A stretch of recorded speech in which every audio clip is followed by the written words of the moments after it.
তুই আমারে কি বলছস যে তুই আমার মায়ের সমান? এই রাস্তার মাগি, তল্লা খান দেহ ব্যবসায়ী মাগি, তুই মার খাতারে কিতাবি? তুই তো একটা বিশ্ব বাতারি মাগি, বুঝছস? যে আমার বয়সটা উঠাইছ, বালা কথা করছ, ভালো হয়েছে। তো তোর মতো মাগিরে যে বাবির সমান, ধৈর্য ধরে একটু একটু অপেক্ষা কর। কোন ধরনের ভাবি আর কোন ধরনের কিছু সব বাড়ইয়া, বুঝছস? আর তোর মতো মাগিন রাস্তায় রাস্তায় বেজান আছে।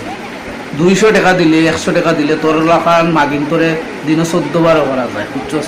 আর সত্যিকারের ভাবিও মেয়েরে খাইতে হইলে পিছনে অনেক টাকা খরচ করতে হবে, বুঝছস? আর তোর মতো মাগি সৌদি আরব গিয়ে কিতা করলে, বুঝছস? সৌদি আরবে এখন খামাইতে পারবে না মনে হয়, বুড়ো হয়ে গেছো, বুড়া গাই হয়ে গেছো।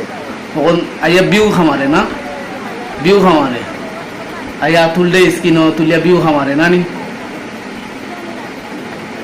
তোকে ভাল ভালা, বুঝছস?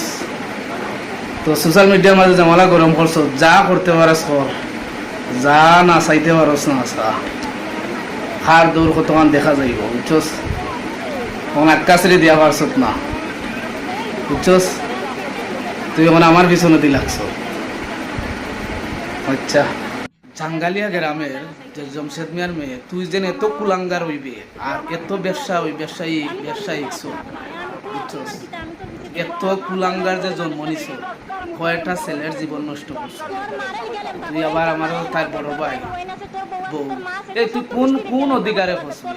এই বেশ্যা খাতারর মাগি, এই সৌদি আরবের মাগি, কোন কারণে খোঁজ তুই যেন আমারে যেন বড় ভাই বউ দাবি করিস? কোন ডকুমেন্ট এবে দাবি করিস? আমার কোন ডকুমেন্টে দাবি করিস? আমার কোন ডকুমেন্ট? তুই তো একটা রাস্তার মাগি, রাস্তার মাগি না হইলে এগুলা সোশ্যাল মিডিয়া তুলে না, বুঝছিস? তুই তো একটা রাস্তার মাগি।